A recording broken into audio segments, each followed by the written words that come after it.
John chapter 5, verse 25 to 29. Hanggang 29 lang po ang ating i-cover this morning. Verse 25, pakatandaan ninyo na darating ang panahon at ngayon na nga na maririnig ng mga patay ang tinig ng anak ng Diyos at ang sino mang makinig sa Kanya ay mabubuhay.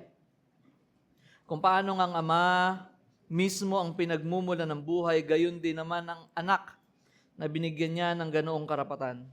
Binigyan din niya ang anak ng kapangyarihang humatol sapagkat siya ang anak ng tao. Huwag ninyong pagtakhan sapagkat darating ang araw na maririnig ng mga patay ang kanyang tinig. Sila'y muling mabubuhay. Lahat ng gumawa ng kabutihan ay magkakaroon ng buhay na walang hanggan at lahat ng gumawa ng kasamaan ay paparusahan. Ito po ang salita ng ating Panginoon. As I start, nung ako po ay nag-aaral pa, 20 years ago, nung ako po ay nasa college, ang akin pong tinake bago po ako nag-seminary ay AB Communication. At bilang isang AB Communication student, nung 2025, isa po sa major subjects namin ay broadcasting. At kung saan, isa po sa ginagawa namin ay magsalita sa radio booth or yung sa radyo na madalas naririnig dun sa campus. At napakahalagang parte po nito ay dahil minsan may drama, minsan kailangan namin na para kami nagre-report ay kailangan po na meron kaming distinct na tunog o yung aming boses dahil nga hindi naman kita yung aming mga muka, no? Although, ngayon, kahit yung mga radio station, pinapalabas na rin sa TV, pero noon, ganun po kahalaga na meron kang tatak. May magiging tatak ka na kapag nagsalita ka, ay talagang pakikinggan ka. Talagang titigil yung mga tao para pakinggan kung ano yung sinasabi mo. Pero meron din pong mga boses na para sa pandinig ng masa ay pangkaraniwan. Na pag narinig nila ay hindi masyadong umaagaw ng kanilang atensyon. Nilalagpasan lang nila at hindi pinapakinggan or nililipat yung istasyon. No? Pero meron din mga boses na tumatatak at may boses na nalilimutan din. Pero sa atin pong teksto, sa umagang ito, makikita natin na merong isang tinig o boses na balang araw ay hindi maiiwasan o hindi maaaring hindi pansinin ng sino man. Ito po yung tinig ng Panginoong Hesukristo. Habang realidad na maraming tumatanggi sa Kanya ngayon, at meron din namang mga kumilala pa sa Kanyang salita ngayon, at nagiging mga tagasunod niya, darating po ang araw na lahat ng tao ay tutugon sa panawagan niya. Sa mga kumikilala sa Kanya, bilang Panginoon na tagapagligtas, ang pagtawag po na yun ay magbibigay ng matinding kagalakan. Ito po ay magdadala ng aliw. Ngunit sa mga hindi kikilala sa Kanya, ang tinig niya sa araw na yun ay katakot-takot para sa kanila. Kaya sa umagang ito ay ipapakita po sa atin ng teksto kung sino siya. At makikita din natin kung tayo nga ba ay kumikilala sa tinig niya at nananampalataya o tayo ay tumatanggi sa Kanya. Ang tinig niya ba ay kinikilala natin bilang tagapagligtas na nagbibigay buhay o tinig na balang araw ay maghuhukom sa ating mga kasalanan? At umpisahan po muna natin sa layunin ulit, no, ni Apostol Juan sa kanyang pagsulat para hindi natin malimutan. Sabi ng John 20:31, ang mga nakatala rito ay isinulat upang kayo'y sumampalataya na si Jesus ang Kristo, ang anak ng Diyos, at upang magkaroon kayo ng buhay sa pamamagitan niya.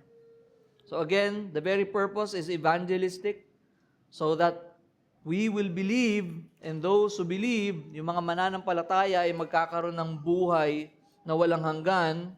No? And apologetic, he is convincing the readers that Jesus is not just a mere religious teacher, mere prophet. He is the Son of God. He is the eternal Son of God. Siya ang walang hanggang anak ng Diyos. Siya ay Diyos. Siya ang Diyos anak. At tayo po ay nasa ika-5 kabanata, chapter 5 na. Isinama po ni Juan yung dito po sa chapter 5, no, nadaanan natin yung kontrobersyal na pagpapagaling ng Panginoon sa araw ng Sabat o araw ng kapahingahan. At yung naging diskursong sumunod dito, sinama po ni Juan upang ipakita na si Jesus ang anak ng Diyos na nakikibahagi sa otoridad at gawaan ng Ama, kaya siya ay karapat-dapat ng pagpaparangal at pananampalataya na tanging sa Diyos lang dapat ibigay. At sa ating teksto sa umagang ito, tayo naman ay itinutuon na si Jesus ang may kapangyarihan sa espiritual na buhay at sa huling paghuhukom, siya rin ay mayroong kapangyarihan, may otoridad, at maging sa pisikal na muling pagkabuhay, at ang kanyang hatol ay perpekto at matuwid. Kaya, recap lang po tayo, no? Balik-tanaw lang tayong konti. So, sa umpisa ng chapter 5, kung alalahanin natin, nagpagaling ang Panginoong Jesucristo ng lalaking 38 taon nang walang kakayahang maglakad. Malinaw na ito ay kapangyarihan ng Diyos. No? Tanging kapangyarihan ng Diyos lamang yung maaaring makagawa nun. Imbis na matuwa yung mga pinuno ng mga Hudyo dahil sa ginawa ng Panginoong Jesucristo, na yung taong matagal na nilang nakikitang walang kakayahang lumakad, yung taong matagal na nilang nakikitang may karamdaman ay gumaling, pero ito po ay kinagalit nila dahil sa araw ng kapahingahan ito ginawa ng Panginoon. At iniutos niyang buhatin ng lalaking pinagaling niya yung higaan ito. Para po sa kanila, ito po ay violation ng kanilang kautusan.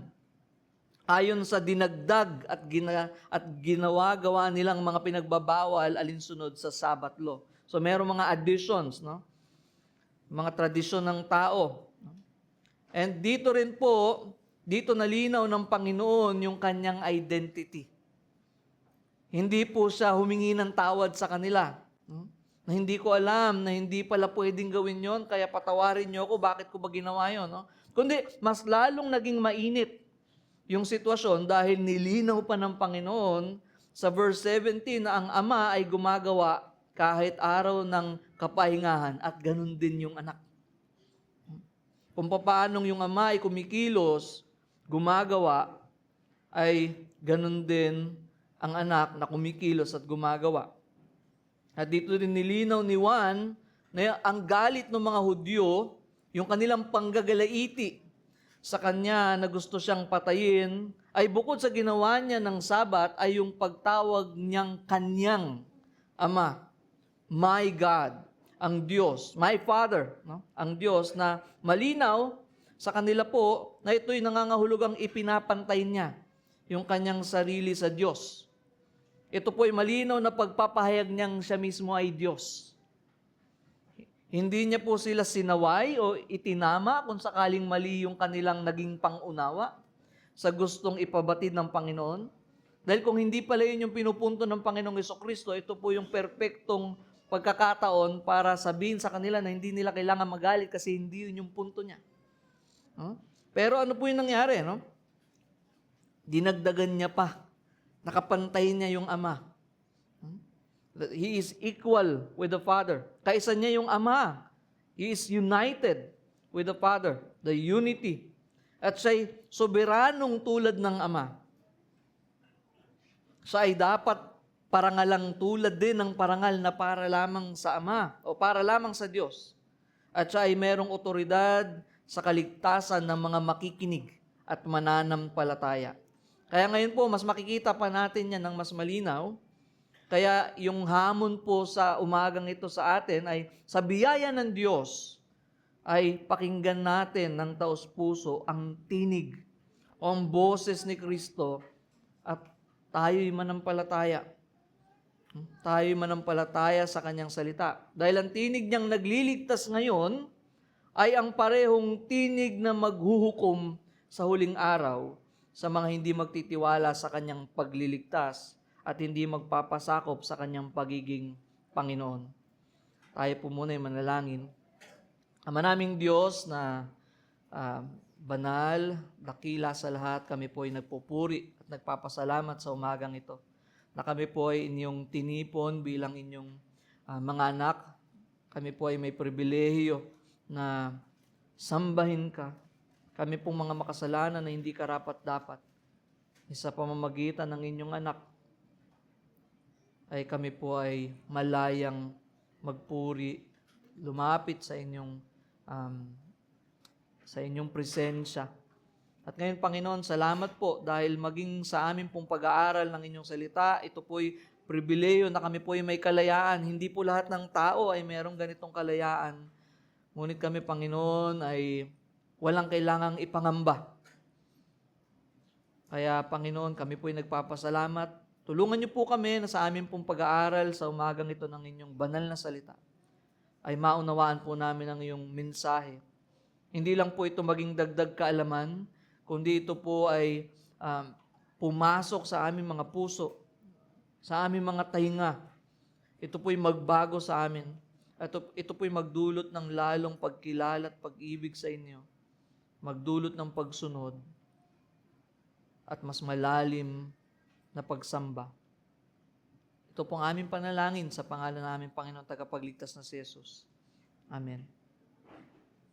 So ang una po nating makikita, ang pamagat po ng ating mensahe sa umagang ito, the voice that gives life and executes judgment. O ang tinig na nagbibigay buhay at naghahatol.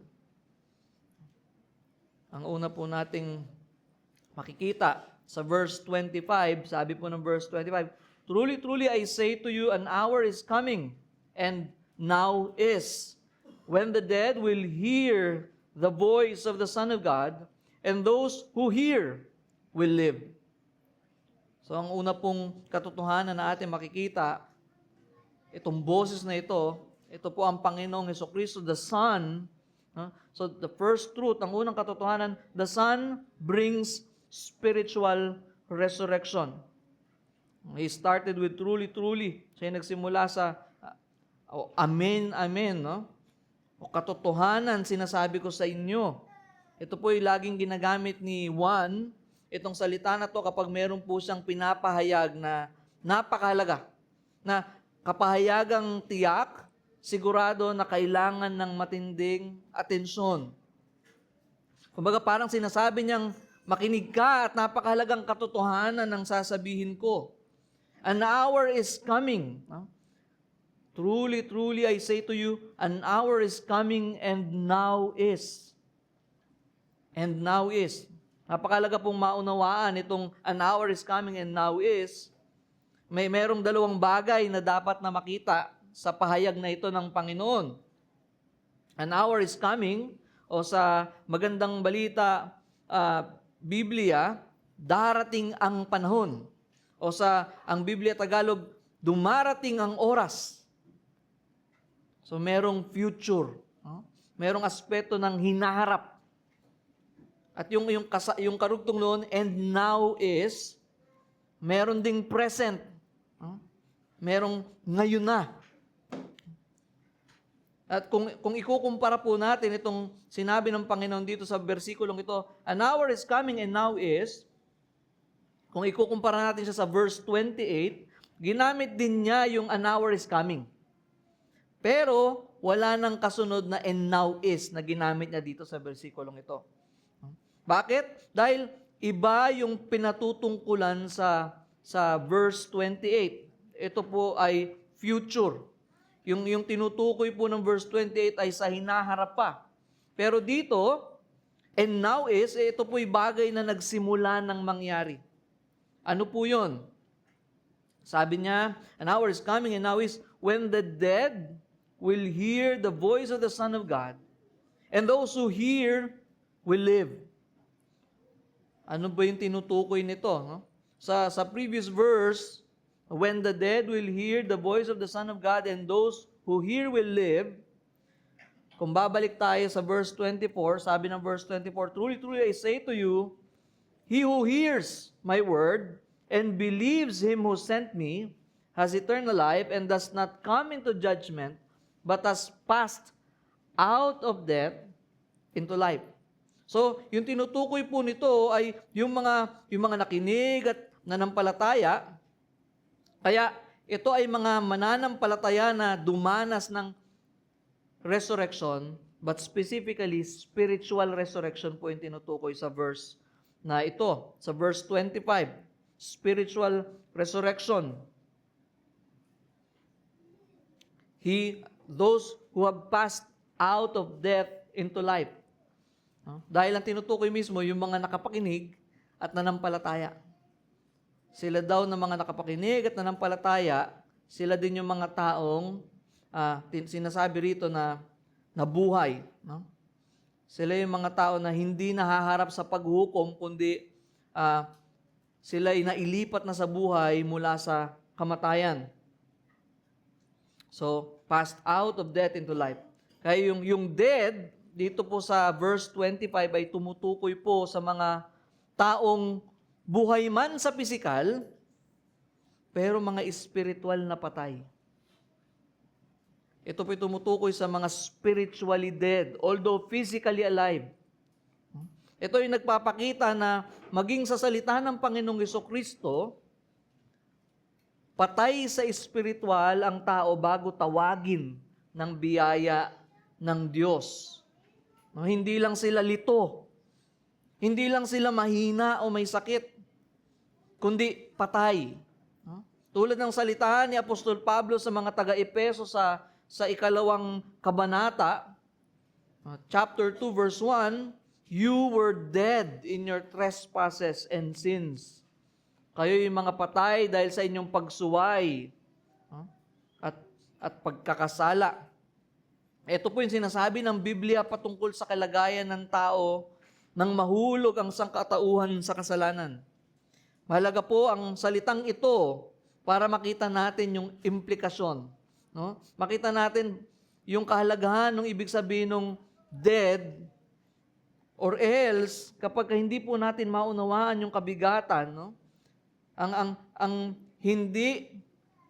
hindi pag-unawa rito ay makakaapekto rin po o makakapagpababaw sa pag-unawa sa pangangailangan ng pagkilos ng Diyos. Ang hindi pagpapababaw ng salitang ito ay magdudulot din sa atin na makita na hindi mababaw ang kasalanan at hindi mababaw ang ating pangangailangan ng habag at awa ng Diyos, ng kapangyarihan ng Diyos para sa patay nating espiritu. So when we lighten up the word dead, we will also lighten the understanding of our need for the grace of God. Kung ikaw ay pilay, ang kailangan mo lang ay saklay. Kung ikaw ay nahihirapan lang huminga, baka oxygen lang yung kailangan mo, pero buhay ka pa rin. But the very word here that the Lord Jesus Christ used is the word dead. And so it also shows us that the dead spiritually needs more than assistance. Hindi lang po assistance ang kailangan. Kaya napakahalaga pala na hindi ma-miss out yung salita na yon. Dahil kapag ito po'y pinababaw ang unawa, bababaw yung ating pasasalamat din sa biyaya ng Diyos. Walang patay na may kayang magbigay ng buhay sa sarili. So malino po, verse 25, it is talking about spiritually dead, who was spiritually resurrected. Mga spiritual na patay, na spiritual ding binuhay ng Panginoong Jesucristo. At walang taong kayang makapagbigay ng buhay sa sarili. Walang bangkay ang kayang ayusin ang sarili para mabuhay ulit. Hindi kayang tulungan ng patay ang kanyang sarili. At ito ang espiritual na natural na kondisyon ng lahat ng tao sa harap ng banal na Diyos. Patay tayo sa espiritual kaya wala tayong kakayahan at pagnanais na espiritual. Walang naghahanap sa Diyos. Lahat ay hiwalay at laban sa Diyos. Kaya hindi lang po basta payo, hindi lang po basta maayos na edukasyon, hindi lang po disiplina, hindi lang po sapat na pera, o hindi lang po katungkulan, o good governance ang pinakamalalim na kailangan ng tao. Hindi lang din simpleng alalay o konting tulong. Ang kailangan po natin, buhay. And so when we minimize this, we minimize what we need. Diba kapag tayo po ay may sakit pero hindi tayo nagpa-check up, until malaman natin na malala na pala, minsan sasabihin pa natin, kaya pa ng pahinga yan. Diba? Kapag minsan marami na tayong nararamdaman pero ayaw natin ipa-check, ang isipin natin tubig lang yan. But until we see kung gaano kalala yung ating karamdaman at sabihin ng doktor na ito yung kailangan natin, that's the only time that we see kung gaano kabigat yung sitwasyon natin at kung gaano rin kabigat yung pangangailangan natin. Pero ang problema po, kung sa doktor, sakit lang yun, but this is talking about death. Kaya tayo pong mga tao, pinanganak tayong lahat na patay sa espiritual. Hindi po tayo buhay. Wala po tayong kakayahan. Tayo pong lahat ay natural na laban sa Diyos. Hindi naghahanap sa Diyos. Walang kagustuhan sa Diyos. Diba? Kaya naturally tayo noon, kung hindi dahil sa biyaya ng Diyos, boring na boring tayo sa Bible. Diba? Boring na boring tayo sa mga ganitong klaseng pagtitipon. Ang tingin natin dito, Bible na naman. Alive-alive na naman. Kasi ayaw ng patay-patay yung alive-alive. No? But praise God. Dahil binuhay tayo ng Diyos, tayo mga nananampalataya sa Panginoong Jesucristo. Dahil malibang sa biyaya ng Diyos ay wala tayong kagustuhan sa Diyos. Wala tayong kagustuhan sa mga bagay na espiritual. No? Kailangan natin ng buhay. So, when we minimize what we need, we deny our desperate need. Kailangan nating ma-resurrect. Kailangan nating mabuhay sa espiritual. Yung taong naghihingalo na meron pang buhay na natitira, maging yung tao na yun na meron pang katiting na buhay, hindi niya pwedeng i-revive yung sarili niya. Kailangan niya ng tulong ng iba. Paano pa yung patay na wala kahit anong senyalis ng buhay? Ito din yung magpapakita sa atin na hindi natin kaya. Wala tayong magagawa sa ating sarili para magkaroon ng buhay. Ito yung wawasak ng ating kumpiyansa sa sarili. Kung naririto ka ngayon at iniisip mo, meron ka namang katiting na bait, sinasabi ng salita ng Diyos, walang sino mang matuwid, walang sino mang mabuti, lahat tayo'y laban sa Diyos.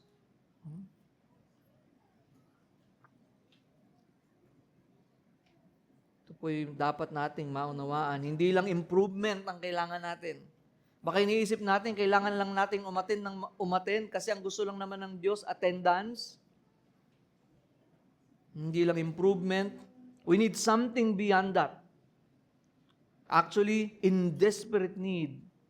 Hopeless in ourselves and in need. Pero salamat sa Diyos dahil sa magandang balita ay may mga patay na maririnig ang tinig ng anak ng Diyos. May mga patay na maririnig ang tinig ng anak ng Diyos. Sabi niya, when the dead will hear the voice of the Son of God. So sana po naunawaan natin, bago natin makita yung kagandahan nitong katotohanan ng when the dead will hear the voice of the Son of God, makita muna natin yung ating kondisyon. Na tayo po'y natural na patay sa spiritual. Buhay man tayo sa physical, kung nagugutom ka, kakain ka ng kanin ng ulam. Pero yung spiritual, wala. Minsan nakala natin, dahil naman buhay naman tayo, maayos naman yung buhay natin. Nakakatulog ka ng 8 hours, nakakain ka ng 3 times a day. Para nakakapag-exercise ka naman, ito'y senyalis ng buhay. But these are all talking about the physical life. But Jesus is talking about spiritual. At ang tao po'y patay sa kanyang natural na estado. Patay sa spiritual. At ito po, when the dead will hear the voice of the Son of God, paano the dead will hear? Paano makakarinig yung patay? Ito po ay dahil ang tinig na nangungusap sa kanila ay makapangyarihang tinig na nagbibigay buhay. Ito ang boses ng anak ng Diyos. Ito rin ang boses na tumawag kay Lazaro na lumabas sa libingan. Lazarus, come out. Sa kabila ng pagiging 4 na araw ng patay, nang tawagin siya ng Panginoon at utusang lumabas, si Lazaro po ay lumabas. Hindi dahil nagpapanggap lang siyang patay ng 4 na araw sa loob, o hindi dahil paralyzed lang siya o comatose, hindi siya half dead, kundi siya po'y talagang patay sa kanyang pisikal, at kundi dahil ito ay ang makapangyarihang salita ng Panginoong Hesukristo, ang makapangyarihang tinig ng Panginoong Hesukristo, ay hindi po siya lalabas. Ang patay ay imposibleng lumabas sa kanyang libingan. Ngunit kapag nangusap ng buhay si Kristo, ang patay ay siguradong mabubuhay. Ang nangyari po kay Lazaro, ito po'y patikim pa lamang. Patikim lamang po ito na mangyayari sa hinaharap. Hindi pa yun yung tinutukoy na resurrection sa hinaharap. Yung muling pagkabuhay sa hinaharap. Ngunit ito pong ginawa ng Panginoong Hesukristo kay Lazaro, ito po'y pagsasalarawan ng kung papaano ding binubuhay mula sa espiritual na pagkapatay ang isang makasalanan sa pamamagitan ng gospel, sa pamamagitan ng ebanghelyo. Kapag ang ebanghelyo, ang mabuting balita ng Panginoong Hesukristo ay pinapangaral o ibinabahagi, at kapag si Kristo na anak ng Diyos sa pamamagitan ng Banal na Espiritu ay tawagin ng makapangyarihang pagtawag ang isang makasalanang patay sa Espiritu, siya ay makakarinig. Siya ay makakakita. Siya ay makakaunawa. Ang matigas niyang puso, ang pusong walang buhay ay lalambot. Ang kalooban niyang laban sa Diyos ay magnanais na pasakop sa Diyos. Ang walang pananampalataya ay magtitiwala. Wala ni katiting na ambag o effort ang makasalanang patay sa Espiritu, kundi ito po ang purong biyaya ng pagliligtas ng Diyos. Kaya anong klaseng pandinig po ba ito? Sabi ng verse, and those who hear will live. Those who hear will live. Hindi po ito tumutukoy sa pisikal na tenga lamang. Hindi po ito tumutukoy sa literal na pandinig. Dahil yung mga hindi nakadinig ay hindi dahil sira lang yung kanilang eardrums o dahil meron lang po silang tutuli. Dahil yung mga Jewish leaders po nakausap ng Panginoon dito, narinig po nilang lahat ng sinabi ng Panginoon. Di ba? Kung isipin natin, kaya po nanggagalaiti yung mga Jewish leaders because to them, the statement of the Lord Jesus Christ was so clear that what He is conveying is that He is God. So narinig po nilang lahat ng yon. Malinaw po sa kanilang mga literal na pandinig, physical na tenga, kung ano po yung gustong sabihin ng Panginoong Hesukristo. Na siyang dahilan kung bakit gusto nilang patayin ang Panginoong Hesukristo. So hindi po kailangan lang ng hearing aid, no? It is hearing with faith.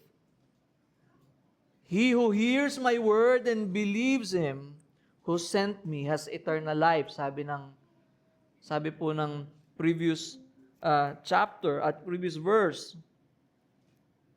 Ito po yung sinasabi ng verse 24. Kaya ang tanong, kung sa atin po ngayon, no, narinig natin, lahat ng tao ay natural na spiritual na patay dahil sa kasalanan. Lahat ng tao ay sinilang na laban sa Diyos. Lahat ng tao ay isinilang na walang spiritual na buhay. Lahat ng tao ay isinilang na walang kagusto-gusto sa Diyos, maliban sa ibibigay ng Diyos.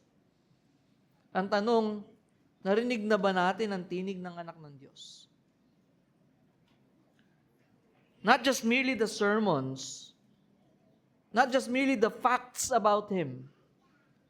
We might think, I think narinig ko na kasi alam ko naman na si Jesus ang anak ng Diyos, pinako siya, nilibing, nabuhay muli. Siya'y Diyos at tao. O maaaring may mga doktrina naman sa mga isipan natin na atin pong ina-affirm. Pero narinig mo na ba ang tinig niya sa spiritual na pagdinig? Nakita mo na ba yung kalalaan ng kasalanan mo laban sa banal na Diyos? At hindi mo kayang maligtas sa kahit anong gawa mo? Na wala kang sariling katuwiran na pwede mong panghawakan na makapagpapatanggap sa iyo sa Diyos? Walang sino mang matuwid. No one is righteous. Sabi ni Apostol Pablo. Sabi ng Panginoong Jesucristo, no one is good.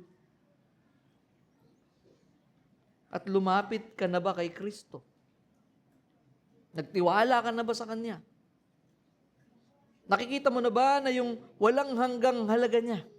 Na kung dati si Jesus ay dinadagdag lang natin sa mga checklist na makapagpapabanal. Sa mga checklist na mahalaga sa atin para sa mga bagay na mas mahalaga sa atin. Pero ngayon nakikita mo na ba yung walang hanggang halaga nitong Jesus na ito? Na siya, hindi lang dagdag sa buhay mo, kundi siya ang buhay mo.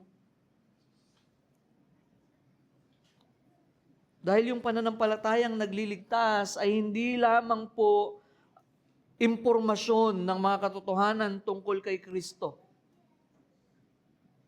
At kung ano yung mga ginawa niya. Na siya yung pinako, namatay para akuin ang kasalanan na makasalanan. Ito rin po ay pagsang-ayon sa mga katotohanan ito. Maaaring alam mo yung impormasyon, pero kasama po rito ay ang pag-affirm, no? Pagsang-ayon sa mga katotohanan ito. You agree, totoo ito. Pero hindi pa doon natatapos, hindi lang sapat na impormasyon at pagsang-ayon dito, nagtitiwala ka ba rito?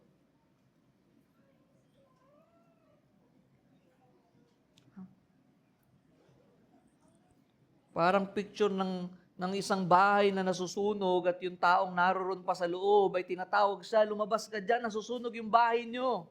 At ang sagot niya, alam ko. But it did not even make that person come out. But that picture of having the truth, affirming the truth, will make you trust that truth. Hindi lang simpleng pagsang-ayon na oo nga, mukhang hindi lang simpleng tao si Jesus. You can even agree with the historical facts about the crucifixion without trusting the sufficiency of His finished work. Na maaaring iniisip pa rin natin na kailangan pa rin natin ang dagdag sa ginawa ni Kristo para sa kaligtasan.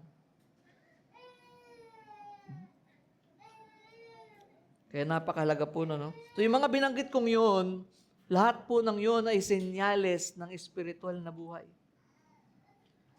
Dahil muli, ang natural na tao ay hindi po makikita na si Kristo nga ang kanyang buhay. Ang natural na tao ay hindi makikita yung kanyang kasalanan na ito'y laban sa banal na Diyos at hindi ito magiging mabigat.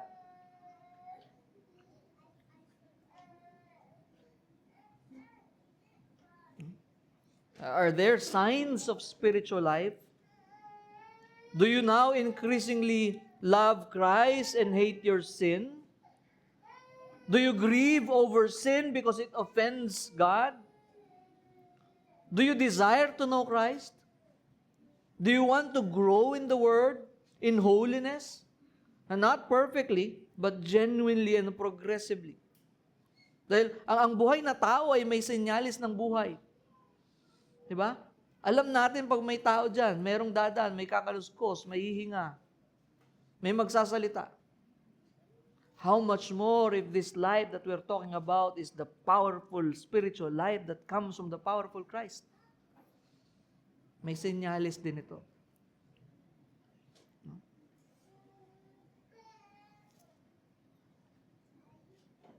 Ganon din ang binigyan ng buhay ni Kristo ay may senyales ng buhay ni Kristo. Ang tanong sa atin, bakit may kakayahang magbigay ng buhay si Kristo? Sabi sa verse 26, "For just as the Father has life in Himself, even so He gave to the Son also to have life in Himself." Isa pang malinaw na pagpapakita ng pagka-Diyos ni Kristo. Kung tayo, ang buhay natin ay nakaasa sa maraming bagay, ang buhay natin ay galing din sa mga magulang natin, at higit sa lahat, una sa lahat, syempre, ultimately sa Diyos, ang buhay natin din ay nakasalalay sa mga kailangan ng katawan natin. Kailangan natin kumain, kailangan natin ng araw, kailangan natin ng maraming bagay na magsusustento sa atin. Pero ang buhay ng Diyos ay hindi nakasalalay sa kahit ano. Because it says, the Father has life in Himself. And the Son also to have life in Himself. Kaya nung sinabi ni John na He gave to the Son, the Father gave to the Son also to have life in Himself, napakalagang maging malinaw, lalo na po ngayon ay isa pong bagay na inaatake ay ang pagiging Diyos ni Jesus. Maaaring ang ibang tao ay sumang-ayon na Diyos si Jesus, ngunit siya'y mas mababa na Diyos. Pero kailangan po nating linawin itong parting ito. Ang sinabi ni John, ang sinulat ni John, the Father gave to the Son also to have life in Himself, hindi po ito dahil sa mas mababa ang pagka-Diyos ni Kristo. Kasi dahil ang konteksto po ay tumutukoy sa Kanyang incarnate at mediatorial mission. Meron po siyang mga divine privileges na hindi niya po in-exercise sa kanyang earthly life and ministry. May mga bagay siyang sa kanyang humanity na piniling hindi alam at hindi gamitin bilang pagpapasakop sa Ama. Kaya sa Matthew chapter 24, 35 to 36, sabi doon, "Heaven and earth will pass away, but my words will not pass away. But of that day and hour no one knows, not even the angels of heaven, nor the Son, but the Father alone." Hindi dahil talagang mababa si Kristo, si Jesus, no? Mababa yung kanyang pagiging Diyos, kundi dahil po sa kanya pong earthly ministry ay siya po'y totally nagpasakop sa Ama. Philippians 2, 5 to 8, sabi, "Have this way of thinking in yourself, which was also in Christ Jesus, who although existing in the form of God, did not regard equality with God a thing to be grasped, but emptied Himself by taking the form of a slave, by being made in the likeness of men. Being found in appearance as a man, He humbled Himself by becoming obedient to the point of death, even death on the cross." Hindi po natigil yung kanyang pagiging Diyos. Hindi po hinubad yung pagiging Diyos. But there are privileges na hindi niya po ginamit sa kanyang pagpapasakop, pagsunod sa Ama, at pagdepende sa banal na Espiritu.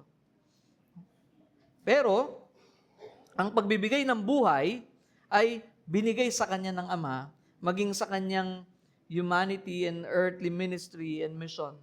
Ito po ay parte ng kanyang kapangyarihan at otoridad. Kaya tulad po ng verse 21, sinasabing, "The Son also gives life to whom He wishes."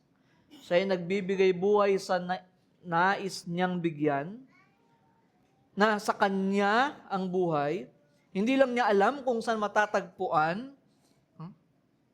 Because the ministers of the Word, the apostles, even the prophets, will point people to the place where life can be found, but they cannot give life.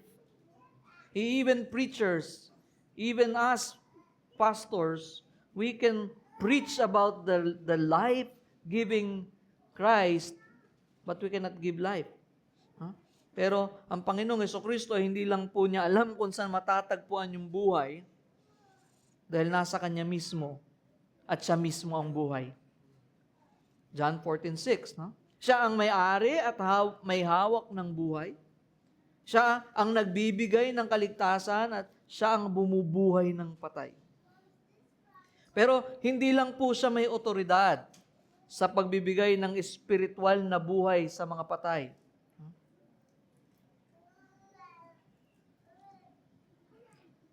Siya rin po ang anak ng Diyos na merong otoridad na maghukom. Or the second truth that we see, the Son bears authority to judge. Kung kanina sa una nakita natin, the Son brings spiritual resurrection. Ngayon naman, the Son bears authority to judge. Sabi sa verse 27, and He gave Him authority to execute judgment because He is the Son of Man. So, from being the spiritual life giver, kung kanina tinutukoy na siya ang nagbibigay ng spiritual na buhay, nagre-resurrect spiritually, and now is, from being the possessor and giver of life, now He tells us that He also has the authority to execute judgment. Tinasabi ng Panginoong Jesucristo mismo na siya rin ang merong otoridad, may kapangyarihan para maghatol. Madalas po ang gusto lang ng tao na Jesus ay yung Jesus na masarap sa pandinig. Yung Jesus na comforter. Yung Jesus na Savior. Who doesn't want the Jesus that is the Savior? Yung Jesus na Redeemer. Yung Jesus na the lover of my soul. Yung nagmamahal at hindi humuhusga. Yung nagpapatawad at hindi humahatol. Anything that will not shake and bring discomfort to our delight in sin. But the life-giving Jesus is also the judgment executing Jesus. The life-giving Jesus is also the judgment-executing Jesus. Pinapaalam sa atin ang salita ng Diyos na hindi maipaghihiwalay ang mga katotohanan ito patungkol kay Kristo. Si Jesus ay parehong nagliligtas at naghahatol. He is both Savior and Judge. Yung salitang authority means right or the power to act, hindi lang siya participant o merong kaunting bahagi sa paghahatol na parang batang saling ket-ket, Kundi sinasabi dito mismo, the Father judges no one but has given all judgment to the Son. All, lahat. At kung babalikan natin sa verse 23, so that all will honor the Son even as they honor the Father. Yung pagpaparangal na para sa Diyos ay ibigay din sa anak dahil Diyos ang anak. At sabi pa, because He is the Son of Man. And He gave Him authority to execute judgment because He is the Son of Man. Akala ko ba Son of God? Bakit ngayon naman Son of Man? Ano bang punto nito? Mahalaga ba to? Baka pwede na natin ilagpasan ito. Baka ibig sabihin lang nito na anak siya ng tao. Anak siya ni Maria. Pero mahalaga po itong titulong ito, the Son of Man, dahil tumutukoy po ito sa Daniel chapter 7, verse 13 to 14. Doon, nakita ni Daniel ang one like a son of man na lumapit sa Ancient of Days at binigyan ng kapangyarihan, kaluwalhatian at kaharian. Lahat ng mga bayan at bansa ay maglilingkod sa Kanya. At bago nito, sinabi rin ni Daniel, sa Daniel chapter 7 verse 10 na umupo ang hukuman at binuksan ang mga aklat para sa paghukom. Kaya kapag tinawag ni Jesus ang kanyang sarili na Son of Man, Hindi lang po niya sinasabing siya ay tao.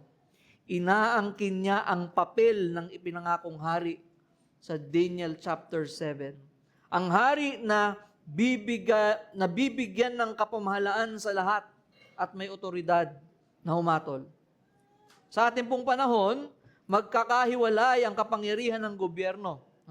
May gumagawa ng batas, may mga nagpapatupad ng batas, merong hukuman na humahatol, pero sa kaharian ng Diyos, walang mas mataas na korte kaysa sa hari.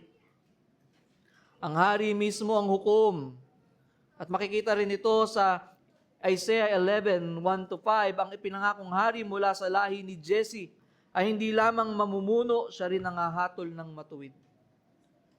Isaiah 33 verse 22, the Lord, ito rin po sinasabi, the Lord is our judge. The Lord is our lawgiver. The Lord is our king.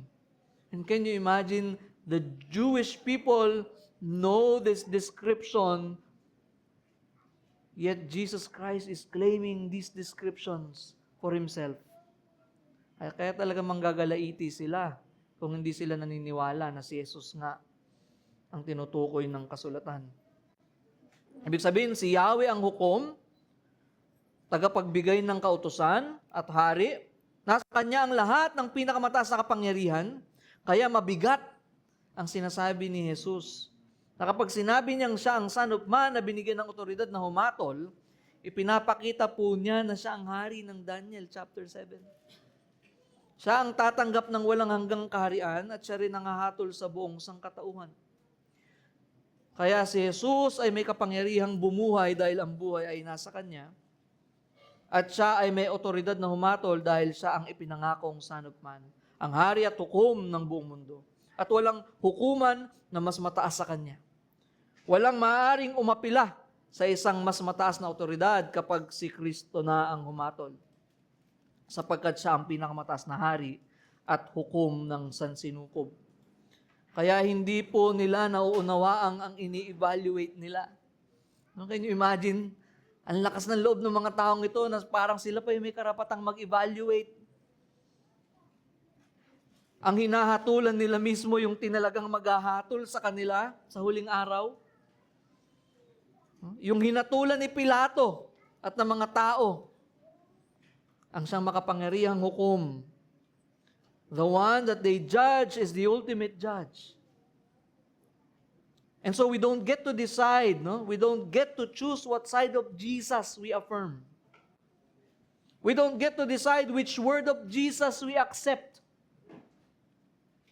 which work we approve, because we will be the one to stand before Him.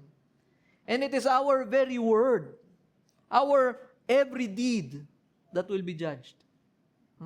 Isipin natin na tayo may karapatang pumili. Ayoko nung gawa mong ganito, kulang yan, kailangan kong dagdagan yan. Kulang pa yung pagkapako mo sa krus. Ayoko nitong salita mong ito, masyadong judgmental ito.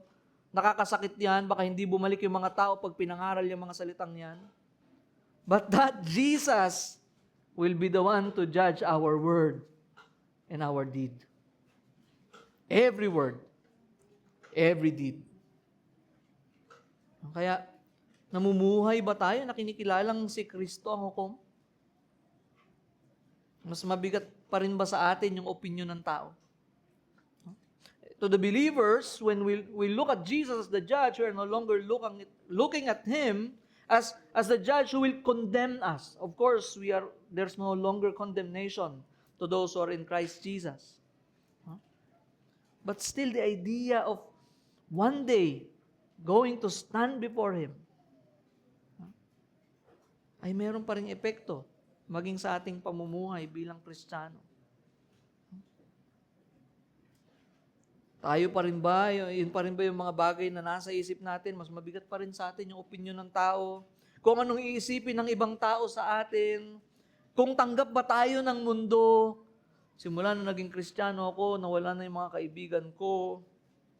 Kung uhusgahan ba tayo, kung nakikita ba nila yung mga sakripisyo natin. Pero yung pinakamahalaga, Namumuhay tayo na yung tagapagligtas natin ng ating hukom. Sa mga mananampalataya, ito po'y aliw at kagalakan. Lahat ng pagpapagal, lahat ng pagsunod, lahat ng mga bagay na ating ginagawa, of course, judgment is no longer for condemnation to those who are in Christ. At the same time, lahat ng pagpapagal, pagsunod, lahat ng bagay na para sa kalulatian niya, hindi masasayang. Our judge is our rewarder as well. And ultimately, He is our reward. Ngayon, hindi lang po spiritual resurrection ang dulot nito. Sabi po ng verse 28, "Do not marvel at this, for an hour is coming." Inulit niya ulit yung statement na yon. Pero wala nang kasunod, no? "An hour is coming in which all who are in the tombs will hear His voice." So kung kanina the Son brings spiritual resurrection sa mga patay, sa spiritual, na kapag si Kristo ay tumawag sa kanyang makapangyarihan tinig, ang patay ay mabubuhay. To us, it is through the gospel, kapag kumilos ang Diyos sa pangangaral ng Ebanghelyo sa taong nais niyang iligtas, ang tao na yun ay tiyak na mabubuhay.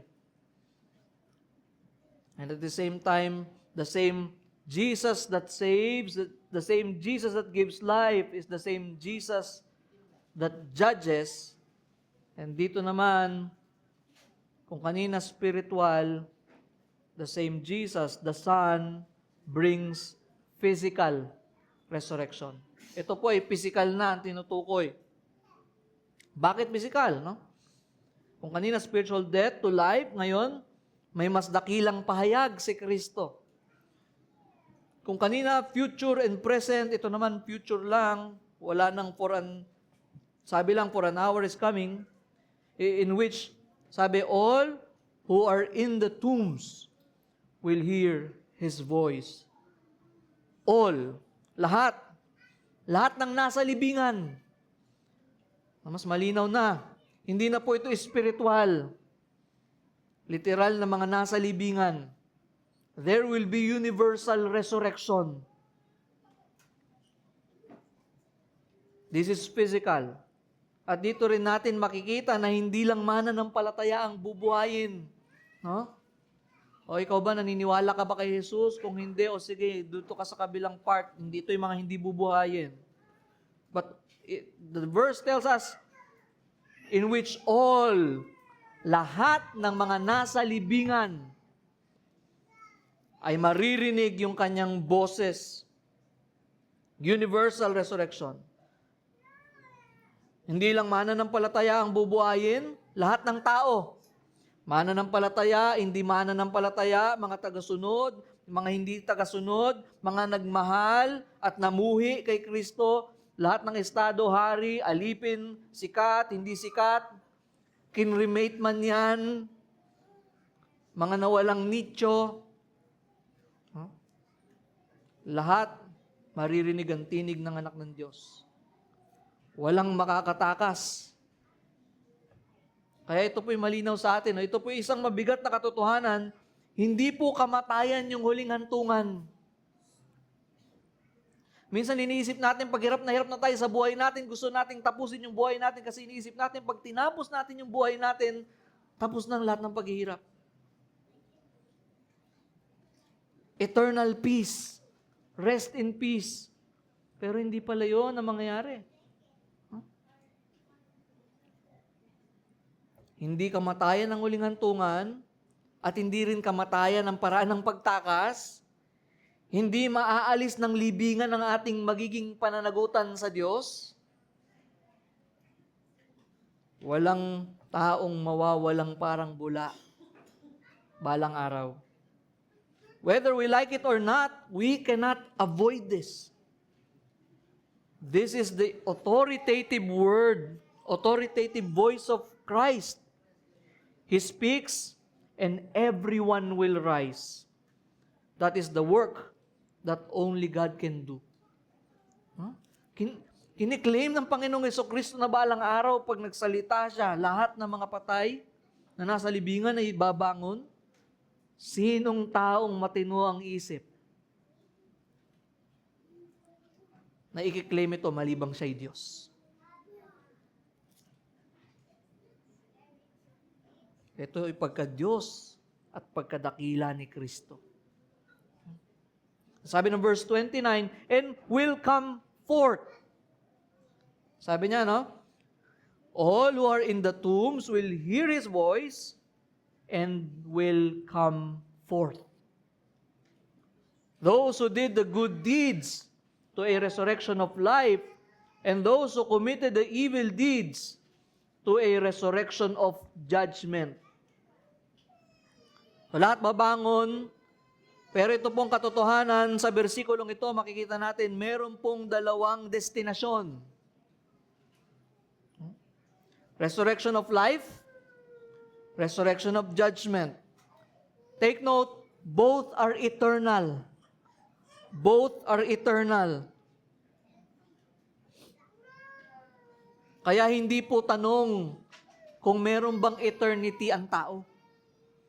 Hindi po tanong sa atin kung meron ba tayong eternity. Dahil lahat ng tao may eternity. We have to realize this. Grave is not the final place. Two eternities, eternal life or eternal punishment. Eternal life, eternal bliss or eternal damnation. Eternal life or eternal wrath. Those who did the good deeds and those who committed evil deeds. Ngayon ang tanong natin, bakit ganon? Ba't parang sinasabi nito na yung mga bubuhayin, kapag sila'y gumawa ng mabuti sa buhay na walang hanggan silang bubuhayin. At yung mga gumawa ng masama, sila'y bubuhayin patungo sa walang hanggang hatol ng Diyos. Does it mean talagang nakadepende sa ating gawa? Nakadepende sa ating buhay? Itong pagbuhay ng Panginoong Jesucristo? Pero kailangan po natin itong linawin. This is a clear statement, actually, that saving faith and the fruit are connected. Those who are made alive, those who are saved, those who are in Christ, yung mga taong binuhay na sa Panginoong Jesucristo, yung mga ligtas na, yung mga nakay Kristo na, yung mga pinawalang sala na, yung mga tinuring na at diniklara ng matuwid sa harap ng Diyos, ay sila ring mga patuloy na binabago, pinapabanal, kinukomporme kay Kristo, binabago ng biyaya, at malalaman mo sila sa kanilang bunga. You will know them by their fruit. And so, itong tinutukoy po ng bersikulong ito ay hindi tumutukoy sa kung anong gagawin mo ang siyang tutulong sa eternal na destinasyon mo. Kundi malinaw na pinapakita dahil kung babalikan natin ang paulit-ulit na salita ng Panginoong Jesucristo, those who hear and believe, those who believe, those who hear and believe, parehong mga salita na paulit-ulit yung sinasabi, simply tells us, it is always by faith, pananampalataya. But true, saving, living faith is not detached and divorced sa epekto nito sa buhay.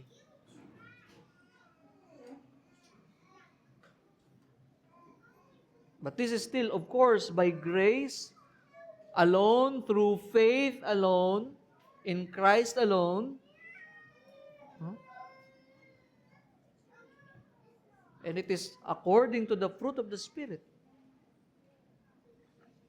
Kaya ito po ay napakalaga na makita natin. Nung malinaw po sa atin pong mga iilang bersikulo, naway makita po natin na kung tayo po'y nararito ngayon, pero nakikita pa rin natin sa ating mga sarili, hindi ko talaga mapagkatiwalaan yung Jesus na yan. Hindi ko pa rin alam kung ano ba yung kalagayan ko. Ano ba yung magiging eternal na destinasyon ko kung meron pala talagang siguradong eternal na destinasyon at dalawa lang yun?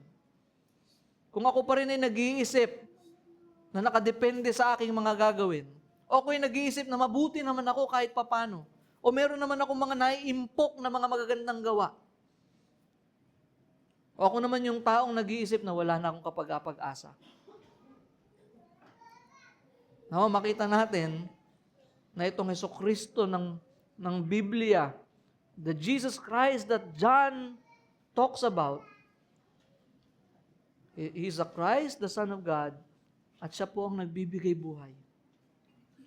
Siya po ang buhay na nagbibigay buhay.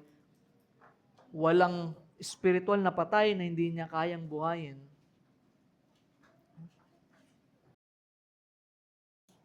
But from our end, hindi po ito, yung spiritual life ay hindi po sa atin manggagaling o hindi po sa mga bagay na maaari nating gawin. Pero isa pong malinaw na senyales ng spiritual na buhay ay yung tunay na pagtitiwala kay Hesukristo. Yung tunay na pagkilala na si Hesukristo nga ang tagapagligtas. Na yung kanyang ginawa lamang sa krus, ang tanging gawang nakaliligtas. At pagkilala na siya nga talaga ang Panginoon.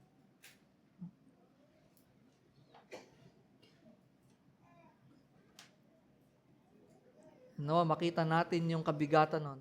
Nawa, itong mensahe ito ay makapagpakita sa atin na kung ako pala ay may tiyak na walang hanggan, at ako nga ay makasalanan, naway makita natin na seryosong bagay ito. Kailangan natin ng biyaya ng Diyos sa kaligtasan. Kailangan natin si Kristo. Kailangan natin ng Panginoong Jesucristong makapangyarihang nakapagliligtas. Ngayon, ang panahon ng kaligtasan. Ang tanging pwede natin gawin ay lumapit sa Kanya at magtiwala. Manampalataya sa Kanya. Talikuran natin yung ating mga sariling gawa. Yung mga sarili nating paraan. Talikuran natin yung mga kasalanang dati nating iniibig. Magkaroon tayo ng pagbabago ng pag-iisip. Yung mga kasalanan na umaalipin sa atin, tanging si Kristo lang ang makakapagpalaya sa atin sa pangalipin iyon.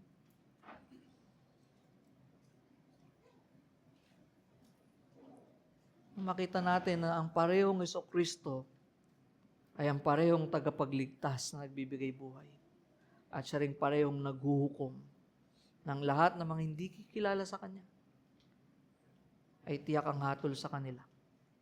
Kung siya ang walang hanggang anak ng Diyos at siya'y walang hanggang Diyos,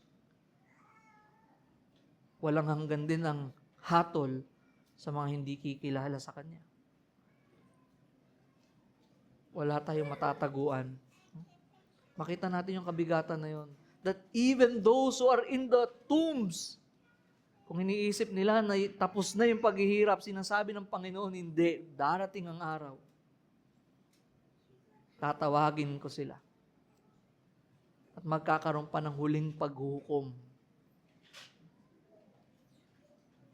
Pero nawa, makita natin na yung parehong tinig na yon ay parehong tinig na kung tayo magtitiwala, ay tinig na nagbibigay ng buhay na walang hanggan, ng kaligtasan.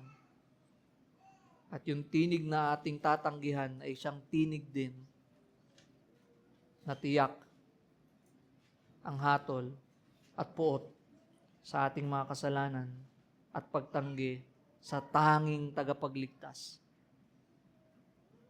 Nag-iisang alay, sakripisyo para sa kasalanan. Wala nang ibang sakripisyo para sa kasalanan. Wala nang iba pang tagapagligtas, kundi si Jesucristo lamang. Kaya talikuran na natin kung meron tayong mga pinangahawakan. Ngayon, kung si Kristo ang anak ng Diyos na nagbibigay ng spiritual na buhay, kung siya ang hukom, at siya din ang bubuhay sa ating mga katawan, eternity is not optional to man. All of us are heading towards eternity. And those who hear His voice now and believe in Him We have eternal life. We have eternal life now and assured of our future resurrection unto life. But those who reject Him now as Savior and Lord, what awaits is eternity also, but eternal judgment, eternal righteous wrath. And so He is either your life-giving Savior or your terrifying judge. And so the only call is come to Christ. To the believers, this is a great comfort for us. Because the same Jesus who will be terrifying to those who reject Him, to us, He became the Savior. To us, He became life. No, makita natin yon that we are supposed to be there. Tayo rin po ay dapat at karapat-dapat na tumanggap ng parehong puot, parehong galit ng Diyos. Ngunit dahil lamang sa biyaya, purong habag ng Diyos, kung bakit ako nagtitiwala at patuloy na namumuhay para kay Kristo. Kaya makita natin ito, marami pang mga tao na hindi pa nauunawaan ito. Marami pang mga tao na hindi pa rin sila tiyak. Maaaring iniisip nila wala namang eternal pagkatapos nito. Ngayon malinaw na sa atin. Hindi question kung may eternity. Because it's either eternal life or eternal damnation. Hear Christ and believe Him. Eternal life is given only by Christ. Gusto ko lang din pong basahin itong text na ito sa 2 Thessalonians chapter 1 starting from verse 5. Magandang paalala dahil madalas nga na ating isipan pag sinabing Jesucristo, it is love. It is the Lamb of God. He is the comforter. He is the lover of our soul. He is gentle and lowly. Pero ito po yung sabi ng ikalawang Tesalonica sa unang kapitulo, versikulo 5. This is evidence of the righteous judgment of God, that you may be considered worthy of the kingdom of God, for which you are also suffering. Kasama talaga sa buhay ng mananampalataya yun. And since indeed God considers it just to repay with affliction those who afflict you, sabi sa mga mananampalatayang dumadaan sa pag-uusig at paghihirap, sabi ni Apostol Pablo,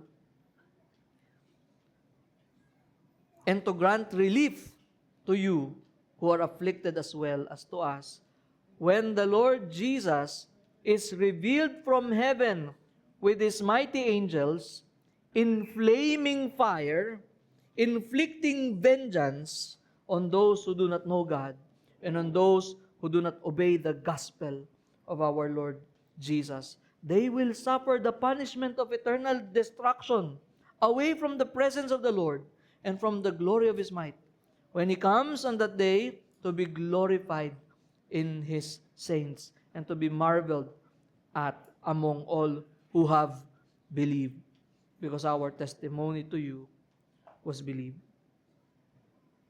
Praise God to the believers, because the same Jesus who will return in vengeance to us, He is our Savior and Lord. He is our life. He is our comfort. He is our joy. He is our peace. He is our hope. And may this all the more cause us to marvel and glory in the Lord Jesus Christ. And may it cause us to share the same Jesus to those who are still unsure about their eternity. Let's pray. Father in heaven, salamat po. Maraming salamat sa inyo pong salita. Salamat po sa inyo pong pagbibigay sa amin ng inyong bugtong na anak, ang Panginoong Jesucristo. Salamat po sa pamamagitan niya, kami po ay pinagkasundo niyo sa inyong sarili. Kami pong mga karapat-dapat sa puot, karapat-dapat sa paghuhukom dahil kami po ay makasalanan. Kami po ay namuhay ng laban sa inyo, ngunit dahil lamang sa inyong habag, Dahil lamang sa inyong biyaya. Dahil sa makapangyarihang boses ng Panginoong Jesucristong tumawag sa amin mula sa aming espiritual na kamatayan at ngayon ay may buhay na walang hanggan. Ngayon ay buhay sa espiritual. Kaya kami naririto. Wala po kami may pagmamalaki, Panginoon. Sapagkat naunawaan na namin kung anong itsura ng patay at anong kakayanan ng patay. Wala. Ngunit ito'y dahil lamang sa inyong purong habag. Kaya Panginoon, nawa magdulot po ito sa amin ng buhay na nagpapasalamat. Buhay na nais na patuloy na sumunod. Patuloy na magpasakop. Patuloy na magpagamit. Hindi dahil itong mga ito ang magiging paraan para kami maging katanggap-tanggap, kundi dahil kami tinanggap nyo na sa pamamagitan ng inyong anak, ang Panginoong Jesucristo. Salamat po, Diyos. Binabalik po namin sa iyo lamang po ang papuri, parangal at pagsamba sa pangalan ng aming nag-iisang Panginoon, tagapagligtas na siya ring hukom, Panginoong Jesucristo. Amen.